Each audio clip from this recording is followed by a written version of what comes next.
Hello and welcome to New Jersey Politics with Laura Jones. I am Laura Jones, and it is so good to have you here this weekend. Hard to believe it has been 21 years since the attacks of 9/11. We're going to be talking about this remembrance with a reporter who covered the attacks. Frank Sapola is standing by. First up, we are taking a look at the fall agenda in Trenton. What are the most pressing issues lawmakers are facing? Well, the summer came and went in what seems like the blink of an eye. There was no action on what some say is a crisis in our judicial system here in New Jersey. So what's being done to address that? Let's get right to it. John Wisniewski served in the New Jersey State Assembly from 1996 to 2018. He was a Democratic Party candidate for governor in 2017, and he led the investigation into the Bridgegate scandal, in which aides to Governor Chris Christie closed several lanes of the George Washington Bridge in Fort Lee, and is regularly called upon to provide insight and analysis of local, city, and state issues in New Jersey and in the region. John Wisniewski, so good to see you. Good to see you again. Thanks for having me back. Absolutely. It's hard to believe that the summer went like that. Now it's back to school. Summer break is over for so many, and back to business. So what do you think we're going to be seeing in Trenton headlining the legislative agenda as we head back?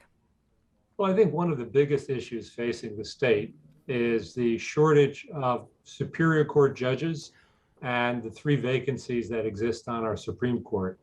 Rather unprecedented to have that kind of vacancy on both the trial level and at the top level of the court. There seems to be some movement with regard to one nominee that was being blocked by a very arcane and not understood process of senatorial courtesy.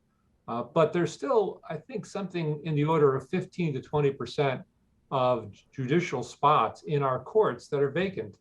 And that translates into people who have disputes that are in front of the court, whether it's an injury or it's a business dispute, or maybe it's a matrimonial matter. Their day in court is being delayed. Right. Well, and it's very disruptive in the family courts. We've had people from the Bar Association on who have talked about, how significant this is. And because we don't elect judges in New Jersey, they are appointed. What's going on? I mean, you've been to the legislature. What's going on? I've never heard of so many vacancies. And on the state Supreme Court, there are 3 vacancies. How's that even possible? Well, it's a good thing that we don't elect judges because we've seen how that doesn't work well in other states. It's a good thing they're appointed.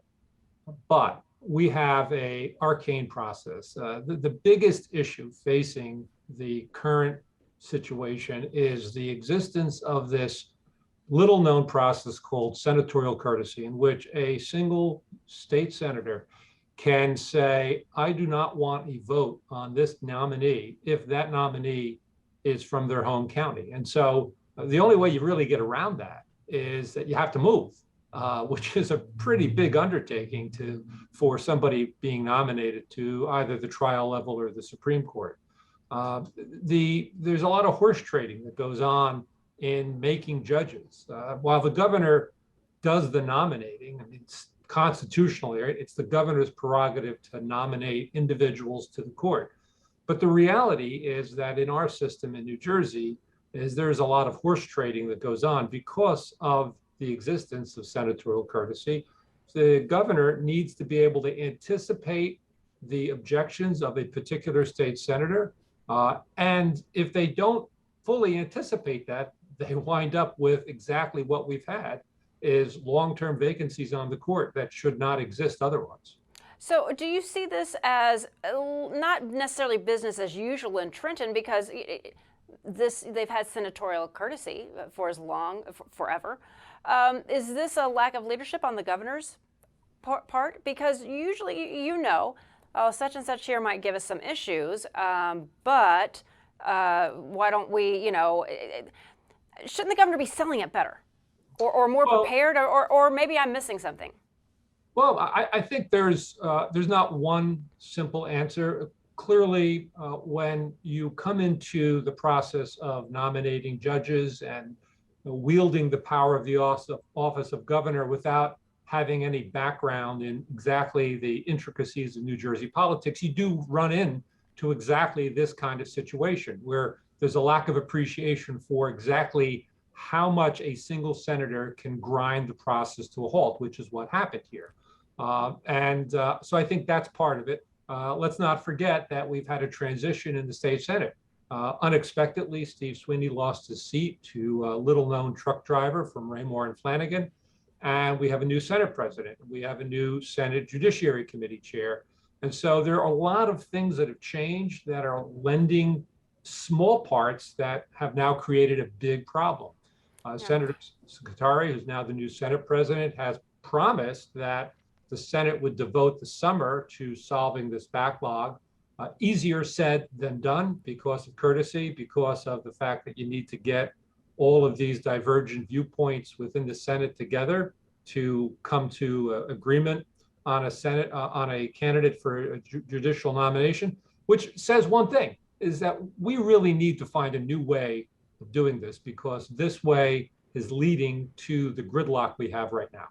So when you see this happening and the governor not being able to negotiate his nominees through the process and get them where they need to be and those vacancies filled, when you hear pundits and other people talking about, oh, is Phil Murphy going to run for president? What's your take? Well, I think, when you run for president, everything you've ever done, everything you've ever said, frankly, everything you've ever thought, becomes fair game for commentators and people who are moderating debates, and all of this will come up. All right. So on a national level, we have a concern about how the court is being constituted, both the U.S. Supreme Court as well as the Court of Appeals and trial level judges. You can imagine that if Phil Murphy is a candidate for president, this will be one of the questions, one of the arguments that's made by perhaps some of his competitors. But there are lots of issues that anybody who runs for office is going to face when they run for higher office, and that's just part of the process. They examine everything you've done well, everything you've done not so well, and that becomes part of the churn as you get vetted. Yeah, the people who have been governor in New Jersey, they always seem to have an eye on becoming president. Do you think John Murphy will run for president? I don't know. He says that he's not, but there's a lot of denial that goes on for everybody before they actually become a candidate. But New Jersey is in a very tough place nationally. We're not a big electoral vote prize. There's not a lot of people out there putting together the map to the White House saying, if we could only get a Democratic majority out of New Jersey for president. We reliably vote Democratic on a presidential level. And so New Jersey becomes a little bit electorally an afterthought. We are a reliable ATM machine for presidential candidates. They come here, they raise money. And so for a New Jersey candidate to break out really requires a special set of circumstances. Remember, the last New Jersey governor to actually win that contest was Woodrow Wilson over a century ago. That shows you how rare it is and how difficult it is for a small state. Yeah, I mean, reporters and pundits, they do like to talk about that. They like to play that game. So I'm going to play that game a little bit now too. As far as yourself, you're a former state lawmaker, former state legislature. You've run for governor in the past. What do you have on your perhaps political agenda? Have you ever thought about running again? Lots of people approach me who were supporters, people who are watching policy in Trenton, in particular on transportation issues, and they say to me, you ought to think about it, you ought to consider it. I did reasonably well. I mean, I was horribly outspent when I ran in 2017. I think our total expenditure was about $2.5 billion against, I think, $22 million. But notwithstanding that, we got about 22% of the vote, over 100,000 votes. Not an unrespectable showing. Obviously, I didn't win. I'm listening to the conversations that people are having with me and taking their advice and considering it. Yeah, so you're saying it's a possibility. It's on the table? I haven't made any firm decisions, but I'm certainly listening to what people are suggesting to me and thinking about it. All right. Well, if you do make that decision, You got to come on and tell us first. You got it, Laura. So is just one other thing I wanted to touch on, the issue that would, if you were to decide to, but what we've talked to you about in the past, and you just now alluded to it, is transportation. I mean, New Jersey, it's a very transient state. I mean, I-95 running through so many roadways, and our roads and bridges, they're in need of a lot of repair. So is that one of the things that is really, motivating you, or that you think is being perhaps neglected by those in leadership now? Yeah, New Jersey is really a transportation dependent state. If we don't have a robust and successfully operating transportation network, rail, roadways, we put our own economy at risk. And so it's really investing in ourselves. Several years ago, when I was leaving the legislature, I think it was 2015, 2016, the legislature authorized a transportation trust fund that had about an 8-year life. We're coming really close to the end of that transportation trust fund program, which means that without really special action and thoughtful consideration of what comes next, New Jersey could find itself in the same spot we were under Chris Christie, in which we did not have the money to invest in transportation. Chris Christie famously canceled the Trans-Hudson Tunnel, which frankly would be taking people across the Hudson now had he not done that, because he was in a transportation finance bind. We shouldn't be in that position again. It is not that hard to solve. And matter of fact, when I was in the legislature, I had a program to solve that. But the program that got adopted really was an expedient. It did not plan for the long term. And we need to address that if we're going to make New Jersey's economy grow. All right. Well, John Wisniewski, former state lawmaker, former candidate for governor, and who knows? Who knows if you will? But if you do, you're going to come in and tell us first. Right now, I'm just a lawyer in Sayreville. Well, thank you so much for taking the time to talk to us. It's always a pleasure speaking with you. Laura, good talking to you again as well. Thank you.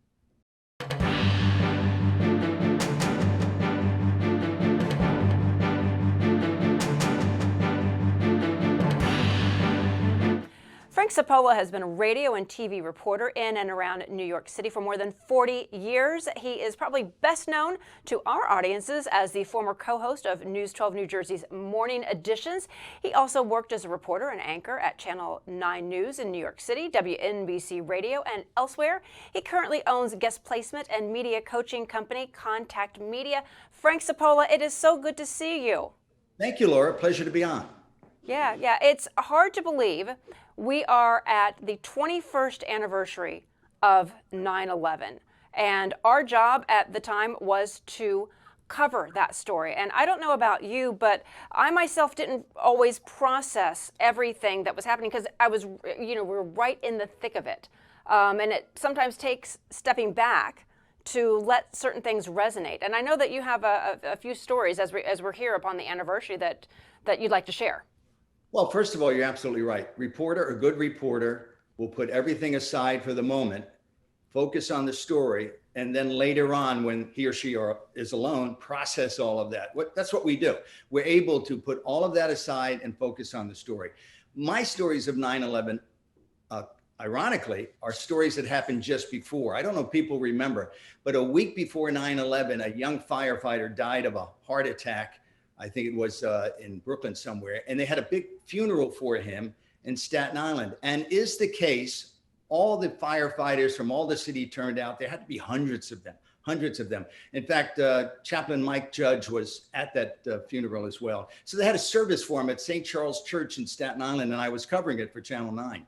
And the thing I remember, and this is a week before 9/11, is that after the mass and after the ceremony was over, I went around and spoke with some of these firefighters, young men and women, full of life, all of them full of life. And we talked a little bit, we joked a little bit. Some of them recognized me. We laughed a little bit about, what was going on in the world in general. And we talked about their colleagues. Some of them knew him. But I've often wondered, and it just haunts me, how many hands I shook that day.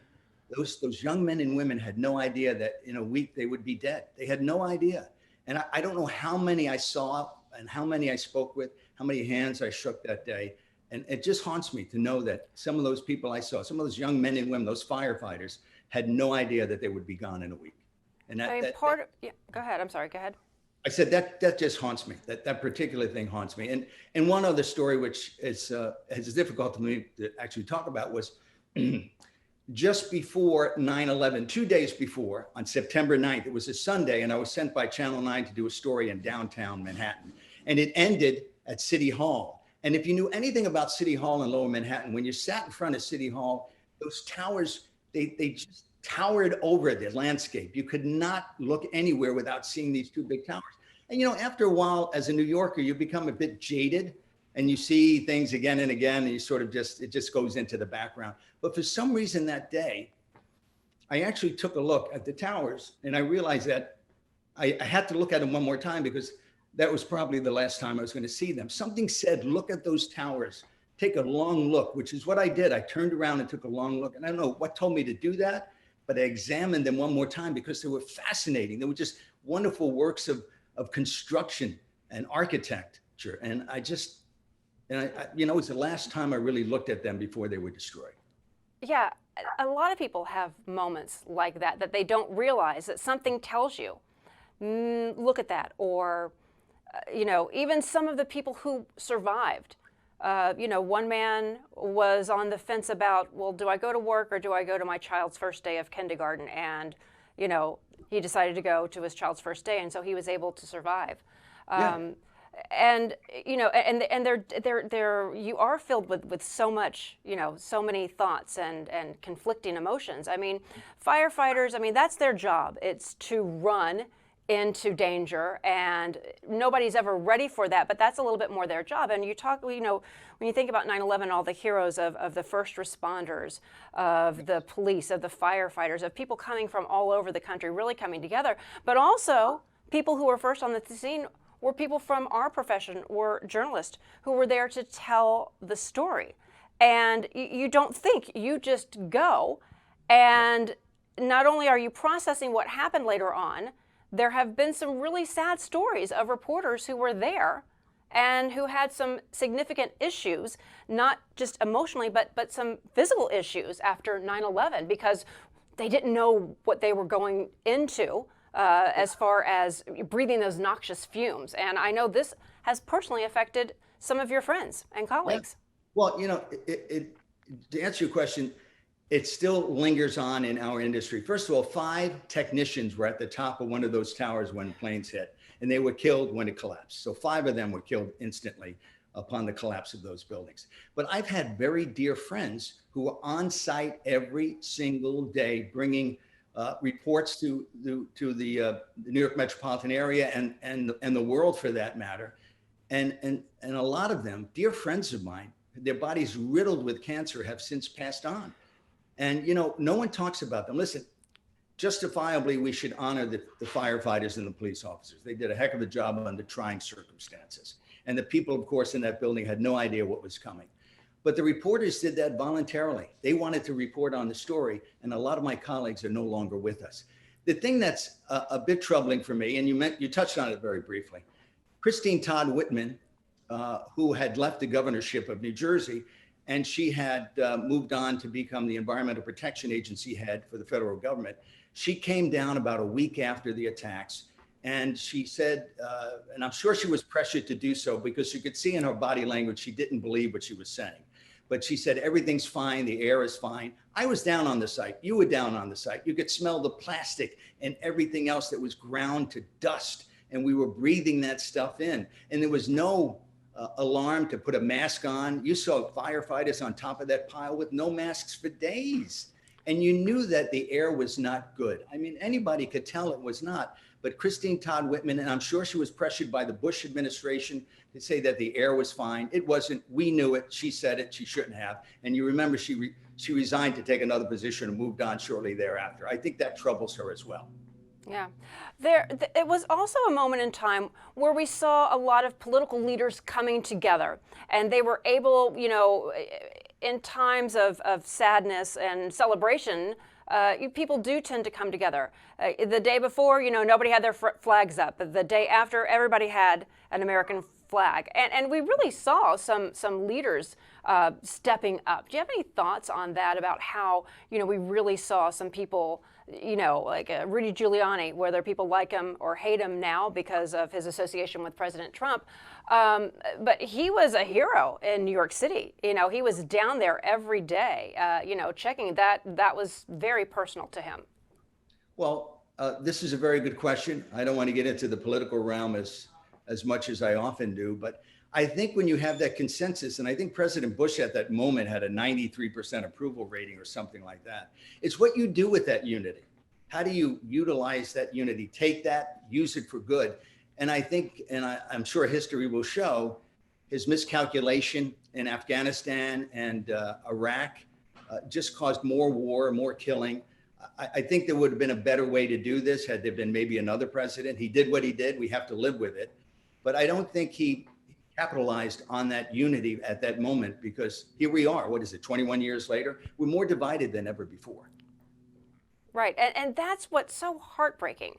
As we come up upon this anniversary, are we teaching our children all that we need to know? This was before my children were born, and they haven't been able to rewrite textbooks for schools yet to necessarily include this. And my daughter literally just went away to college in New York, and one of the first things they did during orientation is take them around different areas. And she went down to the 9/11 memorial, and I said, please remember, daughter, here, that you are working, that is a sacred site, that is a grave site, that isn't a place for, not that she was, but it's not necessarily a photo op spot. That's sacred ground, and the city just still doesn't look the same to me 21 years later, and it still doesn't look the same. It looks like it's still missing something. Well, I still can't go down there. I have trouble even going near there. But let me tell you another story, if I may. I actually worked in both buildings when I was in radio. I worked in both of them, because they had radio stations in there for a very brief time. But to get into the building, you had to go to the sub basement of one of the World Trade Center towers, and you had to get an ID card. And this is obviously pre 9/11. And when you came into the building, you just showed it to the guard, and he let you up. And sometimes the guard wasn't there on a Saturday morning. He was getting a cup of coffee, so you just strolled in, so waved it to him in the distance, and he knew who you were. But juxtapose that with years later, when the buildings were gone, I was in the pit, what they used to call the pit of the hole where the World Trade Centers were. And I realized in that moment that I was standing at about the same place in that pit where I had gotten my ID card, minus the buildings, obviously. And there's a photograph I have that I keep on my desk as well, of me with the hard hat standing in about the same place where I got my ID card, of course, minus the buildings. Right. Yeah, and that's the thing, is you don't always process it. And again, 21 years later, people remember where they were. People come to visit.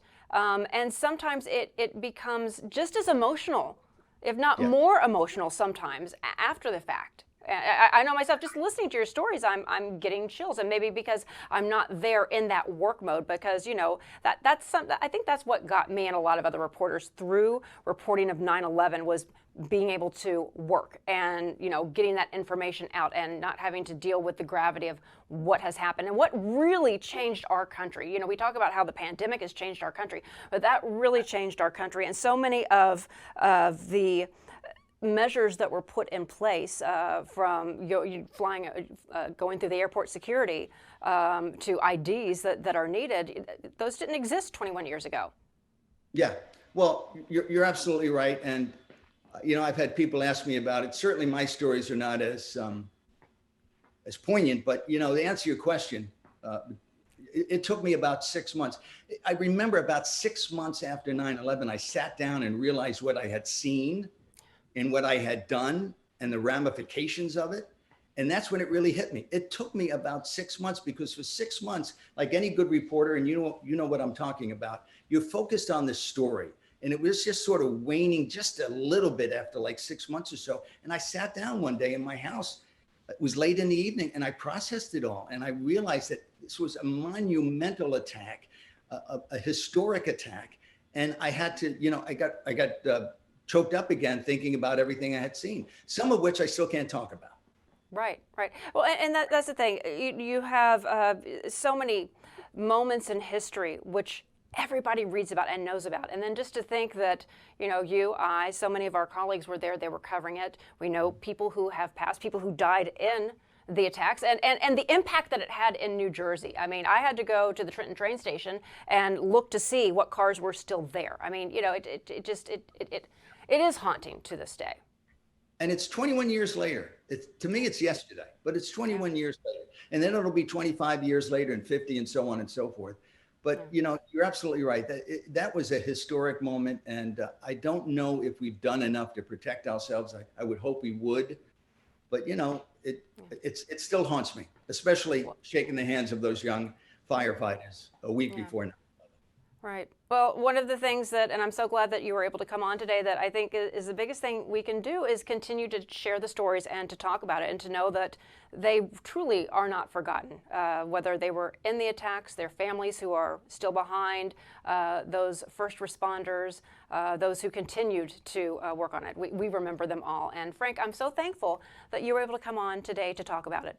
It's always a pleasure to come on with my friend Laura Jones. I appreciate it as well. So good seeing you. Thank you, Frank. And that will do it for today. I'm Laura Jones. Thanks so much for watching New Jersey Politics. We'll see you back here next time.